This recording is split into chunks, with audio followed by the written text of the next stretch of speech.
کوئی بھوکا مرا آج تک نہیں مرا، کوئی ریڑھی لگا کے بیٹھا ہے، کوئی کباڑی کا کام کر رہا ہے، کوئی لوہا بیچ رہا ہے، ہر بندہ کوئی نہ کوئی کام کر رہا ہے۔ اور ایک بات، آپ نوکری کس لیے کرنا چاہتے ہو؟ تاکہ آپ کے گھر والے خوش ہوں۔ گھر والے کب خوش ہوں گے؟ نوکری کرو نہ کرو، انہیں تو جوڑے لا کے دے دو، خوش ہو جائیں گے، بس کہانی ختم۔ اور کیا ہے؟ کبھی دیکھا تو کرو کہ ارد گرد کے لوگوں کو آپ سے کیا چاہیے۔ ارد گرد کے لوگوں سے آپ کو آپ نہیں چاہیے، آپ کو آپ نہیں چاہیے، انہیں آپ نہیں چاہیے، انہیں وہ چیز چاہیے جو شاید میں اس ویڈیو میں الفاظ نہیں بولوں، پھر لوگ کہیں گے بے ادبی ہوگی، لیکن وہ سچ ہے۔ ان سب کو یہ چاہیے۔ اگر کسی لڑکی کا اچھی کا رشتہ نہیں ہو رہا ہوتا، اس کی ماں یہ فون کر کے کہتی ہے کہ میں کیا کروں، تو میں کہتا ہوں گورنمنٹ نوکری لگوا دو، رشتہ ہو جاتا ہے۔ اس کی ماں سوچتی رہتی ہے سرکار نے مسئلہ حل کر دیا، سرکار نے تو مسئلہ حل کیا ہی نہیں، نوکری نے مسئلہ حل کر دیا۔ لڑکے کا رشتہ کون ڈھونڈتی ہے؟ اس کی ماں۔ لڑکے کی ماں کیا سوچتی ہے کہ لڑکی ایسی ہے جو کما کے لے کے آئے، لڑکا تو نہیں سوچ رہا، لیکن وہ سوچ رہی ہے، تو اسی کو پریفر کرے گی جو جہیز زیادہ لے کے آ جائے یا بھی پیسے لے کے آنا شروع ہو جائے مہینے کے مہینے۔ وہ یہ نہیں سوچے گی کہ کوئی ایسی لڑکی آئے جو میرے بیٹے کی دیکھ بھال کرے اس طرح جس طرح میں اس کی کرتی ہوں، وہ چیز کو بھول جائے گی۔ اور اگر آپ ماں کو بولو گے یہ غلط ہے تو پھر سب غلط ہے، تو پھر کیا صحیح ہے؟ آپ ترازو کے اس پڑے پہ ہو بیٹا، سمجھ آ رہی ہے؟ آپ ترازو کی اس جگہ بیٹھے ہوئے ہو، نہ ادھر ہو نہ ادھر ہو۔ سینٹر کا ڈنڈا ہوتا ہے نا جو ویٹ کو اپ اینڈ ڈاؤن کر رہا ہوتا ہے، اب وہ ہو بیٹا۔ ادھر کے لوگ آپ کو ادھر گرا دیتے ہیں، ادھر کے لوگ ادھر گرا دیتے ہیں، گرتے آپ خود ہی ہو، اور ترازو وہیں کا وہیں رہتا ہے۔ یعنی your family will be constant, will be there, تمہارے گھر والے تمہارے رشتے دار وہیں کے وہیں ہیں، گر رہے تم ہی ہو، کبھی ادھر گر جاتے ہو، کبھی ادھر گر جاتے ہو، کبھی ادھر گر جاتے ہو، کبھی ادھر گر جاتے ہو، کسی کا کچھ نہیں جاتا۔ جب ایسی کنڈیشن میں چلے جاؤ تو یہ تین باتیں ذہن میں رکھنا، یہ اسی ٹائم اپلائی کر دینا۔ پوائنٹ نمبر 1، کسی بھی شخص کو کال کرنا، لیکن ایک شرط ہے وہ مخلص ہونا چاہیے۔ بے مخلص شخص کو کال نہیں کرنی، بے مخلص شخص مشورہ غلط دیتا ہے۔ ایک لڑکا تھا، اس کے اپنے ماں باپ سے لڑائی ہوگی، اس نے اپنے دوست کو کال کی، بچپن کے دوست کو کال کی، اس نے کال کی اور کہتا ہے کہ یار آج میرے والدین سے بڑی لڑائی ہوئی ہے، میں کیا کروں؟ تو اس نے کہا چھوڑ دے ماں باپ کو یار، بیوی کو لے سائڈ پہ ہو جائے، علیحدہ مکان بنا لے۔ وہ دوست صحیح تھا غلط تھا؟ غلط تھا۔ صحیح دوست ہوتا کیا کہتا؟ یار کچھ نہیں ہوتا، تھوڑی دیر باہر رہ، ٹھنڈا ہو، باہر کی جا کے معافی مانگ لیں۔ آپ کو کیا لگتا ہے آپ کے غلط فیصلے آپ لوگوں نے کروائے ہیں؟ نہیں، آپ کے سارے غلط فیصلے آپ کے ارد گرد کے لوگوں نے کروائے ہیں۔ یہ دماغ میں بٹھا لو، جتنے لوگ سن رہے ہیں، آپ کے اگر ماں باپ چھٹے ہوئے ہیں، بہن بھائی آپ سے نہیں ملتے، یا آپ کے کوئی مسئلے بنے ہوئے ہیں، وہ سارے فیصلے صرف ان لوگوں نے کرائے ہیں جن کی باتیں آپ سن کے کان اور دماغ میں لے کے جاتے ہو۔ آپ کو کیا لگتا ہے خود ایکشن کرتے ہو؟ خود تو ایکشن آج تک آپ نے کیا ہی نہیں ہے۔ آپ کے دماغ میں ایکشن ڈالا جاتا ہے، میں کہوں گا یہ پلیٹ آ گئی، بسکٹ کھا لو، I am putting the action on your brain, دینا بسکٹ کھا لو گے، ورنہ پلیٹ ویسی رکھی رہے گی۔ آپ کے کان میں ایک بندہ ڈالتا ہے، اس بھائی تیرے بھائی نے یہ کیا، چھوڑ اسے، آج کل ملنا نہیں تنوں سے، مرنا جینا ختم۔ عجیب سسٹم ہے۔ اور اکیلے بیٹھ کے جب 50 سال کی عمر میں کسی چرپائی پہ پڑے ہوئے جب معذوری کی حالت میں سوچ رہے ہوگے، بتاؤں گے سوچ رہے ہوگے یار میں نے بھائی کو چھوڑ دیا، لیکن وجہ کیا تھی چھوڑنے کی؟ جب وجہ تلاش کرو گے یار یہ تو وجہ ہی نہیں تھی، وہ وجہ کیا تھی؟ نہ کوئی بڑی وجہ تھی، ذرا سے الفاظ، ذرا سی تم تا، اتنا سب کچھ ختم۔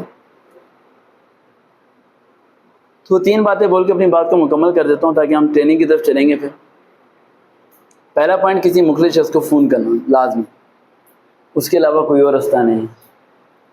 دوسرا، کچھ وقت کے لیے نا گھر سے نکل جانا، کسی سنسان جگہ پہ جا کے بیٹھ جانا اور اللہ کو اپنی ساری بات بتا دینا کہ اللہ تعالیٰ یہ مسئلہ ہے میرے ساتھ، میں اس کنڈیشن سے گزر رہا ہوں، صبح جاتا ہوں، رات کو گھر آتا ہوں، اپلائی کرتا ہوں، نوکری نہیں ملتی، رشتے آتے ہیں، رشتہ نہیں ہو رہا، بہن کے مسئلے بنے ہوئے ہیں، بھائی کے مسئلے بنے ہوئے ہیں، ماں بیمار ہے، گھر کا مسئلہ ہے، یہ ہے وہ ہے، اللہ کو ساری بات بتاؤ مکمل ڈی ٹو سی۔ اور سننے والے کمنٹ میں کبھی بتائیں مجھے، کیا کبھی اللہ کو بات بتائی ہے آپ نے؟ آپ لوگوں نے اللہ کو آج تک کوئی بات نہیں بتائی۔ آپ لوگ کہتے ہو اللہ سب کچھ جانتا ہے، اللہ کہتا ہے میں وہ جانتا ہوں سب کچھ جو ہونے والا ہے، لیکن مجھے پسند ہے وہ شخص جو بتاتا ہے مجھے۔ آپ پوری کہانی تو سنتے نہیں ہو کبھی. Never you share everything with Allah سبحانہ تعالیٰ. کبھی شیئر کرتے ہی نہیں ہو. میں نے بولا وہ سب انسپیکٹر کا ٹیسٹ دے گا, اس نے کہا انشاءاللہ. Well done. ہوپلیس کیوں ہو جاتے ہو 1 منٹ کے اندر؟ یہ سب انسپیکٹر کی پوسٹ ہے ہی کیا؟ کچھ بھی نہیں ہے. لیفٹیننٹ کیپٹن کیا ہے؟ کچھ بھی نہیں ہے. یا آپ کے سامنے ایک معمولی سا ٹیچر کھڑا ہے, اس نے ساری نوکریاں چھوڑی ہیں. اور میں نے اتنی نوکریاں چھوڑنے کی وجہ صرف یہ تھی, لیکچرر ان کامرس کی نوکری بھی چھوڑی ہے میں نے, چھوڑنے کی وجہ صرف یہ تھی کہ آپ لوگوں کے دعا میں یہ ڈالتا رہوں کہ نوکری زندگی کامیاب نہیں بناتی. یہ صرف دماغی سوچ ہے, ایک زنجیر ہے جو آپ پکڑ رہے ہو جس کے ذریعے آپ چل سکتے ہو بس, اور کچھ بھی نہیں ہے. یہ کوئی آپ کی لائف میں چینجنگ نہیں لے کے آنے والی سوائے ایک روزگار کے. اور اگر یہ نہیں بھی ہوتا تو روزگار اللہ کہیں اور سے بھی لگا دیتا. یا آپ رکشے میں آئے تھے نا, تو رکشے والے کا روزگار نہیں لگا ہوا کیا؟ بھوکا تھوڑی مرتا ہے وہ, لیکن وہ بھی ڈپریشن کا شکار ہوگا. اور رکشے کے اندر جو بیٹھا ہوا ہے لڑکا جس نے MSc کی ہوئی ہے وہ بھی ڈپریشن کا شکار ہے. تو پھر MSc کا کیا فائدہ؟ یا تو پاکستان میں کوئی ایسی ڈگری آ جائے جسے کر لو اور لائف کی ٹینشن فری. ایسا ہی نہیں کوئی ڈگری. کیا ہے کوئی ڈگری؟ کوئی ڈگری نہیں ہے. Third point, that is the most important point. جب بھی آپ سوچو نا کہ یار اب بس اب اینڈ ہو گیا, اب یہ مر جانا چاہیے, اب یہ نہیں زندہ رہنا چاہیے, بس کے آگے آگے لیٹ جاؤں, یہ کر دوں وہ کر دوں, تو اس نے میرا تیسرا پوائنٹ ذہن میں لے کے آنا سکتا کہ اللہ نے آپ کو اسی دن کے لیے پیدا کیا تھا. بس یہ سوچنا بیٹھ کے. اللہ نے یہ کہا تھا میرا بندہ ہارے گا. اللہ فرشتوں کو کیا کہہ رہا ہوگا؟ فرشتے کیا کہہ رہے ہوں گے؟ اللہ میں نے تمہیں کہا تھا نا انسان کو پیدا کر. اللہ تو پہلے دن, فرشتے تو پہلے دن سے کہہ رہے تھے کہ انسان کو پیدا نہ کر, انسان کو نہ بنا. اللہ نے بنا دیا. فرشتے کہتے ہیں اللہ یہ بندہ صحیح نہیں ہے, لیکن بنا دیا. تو آپ اس بات کو ذہن میں لے کے آیا کرو کہ آپ کیا سوچ رہے ہو اور اللہ آپ کے بارے میں کیا سوچ رہا ہے. 700 ٹائمز اللہ سبحانہ تعالیٰ کا نے ارشاد فرماتا ہے کہ انسان نا شکر ہے. انسان نا شکر کتنے ٹائمز؟ 700 دفعہ. لیکن اگلی لائن کوئی بھی قاری صاحب نہیں بتاتا. اگلی لائن ہے سوائے ان کے جو تقوی و پرہیزگار کے ہیں, وہ نا شکرے نہیں ہے. تقوی پرہیزگاری کیا ہے؟ کہ آپ جس حال میں ہو اس میں شکر گزار بنو. ہم پچھلے 5 دن کے تھکے ہوئے, شام کی حالت بھی بری اور میری بھی, رات کے 11 بجے تک کام کر کے بری حالت, اور اس ٹائم یہ بھی ہلکا سا ٹیمپریچر ہے, اس لیے پسینے بھی جو آپ سے زیادہ آ رہے ہیں. ٹھیک ہے, اور کوئی وجہ نہیں ہے. ہم لوگ رات کے 11-12 بجے کے بعد فری ہوئے, 12 بجے سوئے ہیں. اس پر لائٹ ماشاءاللہ آتی نہیں ہے لیکن بل ٹائم پہ آتا ہے. ٹھیک ہے, تو 3-4 بجے ہم لوگ اٹھ گئے ہیں. 5 بجے کے بعد ہم لوگ تیاریاں پکڑی ہیں. 7 بجے ہم لوگ یہاں پر آ گئے ہیں. کہ بھائی کیا کہہ رہے تھے؟ یہی بولتے ہیں ہمیشہ, ہر ہفتے کو, ہر سیشن میں, کیوں جاتے ہو, کن کے لیے جاتے ہو, کیا ملتا ہے تمہیں, چھوڑ دو, آرام کرو. میں ان سے یہ پوچھتا ہوں کہ آپ لوگوں نے سو کے کب تک اٹھنا ہے؟ وہ کہتے ہیں 11 بجے تک.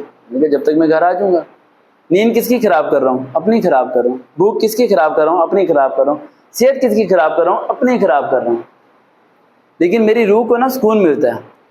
کل میں نے فیس بک پہ ایک پیسٹ کی تھی, ایک وہ لڑکی جس کا تعلق کراچی سے ہے, سن رہی ہوگی میری بات, آپ کا نام تو نہیں بتاؤں گا, بے فکر رہیے گا. اس کی ایک بیٹی پیدا ہوئی, اس کے میاں نے کہا کہ اگر دوسری بیٹی پیدا ہوئی تو تجھے طلاق دے دوں گا, بیٹا ہوا تو تجھے رکھ لوں گا. اللہ کی جیسے دوسری بھی کیا ہوگی, بیٹی ہوگی. اس کے میاں نے اسے کیا دے دی؟ طلاق دے دی. اس کا مجھے فون آیا اور میرے خیال سے غالباً جہاں تک مجھے یاد ہے آدھا گھنٹہ روتی رہی تھی وہ. اور اس نے یہ بھی نہیں بتایا آدھا گھنٹہ کہ مجھے ڈیورس ہوئی ہے, بس وہ رو رہی تھی اور روتے ہوئے کہہ رہی تھی میری بیٹی پیدا ہوئی ہے. تو میرا تجربہ کافی, میں سمجھ گیا. میں نے کہا بیٹا آپ کو ڈیورس ہوگی؟ کہتی ہاں. بیٹی کو 6 دن ہوئے ہیں اور طلاق کو بھی 6 دن ہوئے ہیں. اس نے بیٹی کا چہرہ نہیں دیکھا, طلاق دے دی. میں نے کہا کیا کرنا ہے؟ تو کہہ رہی اپنے ماں باپ کے پاس جاؤں گی, 10 دن رکھیں گے, 11ویں دن تانا دیں گے. سچ ہے, بیٹی ماں باپ کے پاس بھی چلی جائے تو 11ویں دن تانا ملتا ہے. میری ساری باتیں کڑوی ہیں بیٹا. میں کوئی مکھن لگانے والا نہ تو ٹیچر ہوں نہ وہ کام کرتا ہوں کہ اس طرح کا موٹیویشن اسپیکر بنوں. سونے کا پہاڑ آپ کو بھی مل جائے گا, ایسی کوئی کہانی یہاں پر نہیں ہونے والی. یہاں وہ سننا ہے جو سچ ہے, اگر برداشت ہے تو سن لو. تو کہتی بھائیوں کے پاس جاؤں گی تو ظاہر سی بات ہے بھائی صبح دفتر جائے گا، اس کی بیویاں لڑیں گی، لڑائی جھگڑا. میں نے کہا پھر کیا چاہتے ہو؟ کتنی عمر میری کم ہے، یہاں اپلائی کیا ہوا ہے ڈپارٹمنٹ نہیں، میں نہیں بتا رہا، ماشاءاللہ وہ اچھی پوسٹ پہ ہوئی ہے سلیکٹ. تو وہاں میں نے اپلائی کیا ہوا ہے، تو یہ میرے ٹیسٹ کی تیاری ہے. میں نے اسے تیاری کرائی، اس نے تیاری کی اور اللہ تعالیٰ نے اسے سلیکٹ کر دیا. اس کے لیے تالیاں ہو جاؤ ایک بار. اس لڑکی نے ہزاروں لاکھوں لڑکیوں کے دل جیت لیے ہیں، اور وہ لڑکی اپنی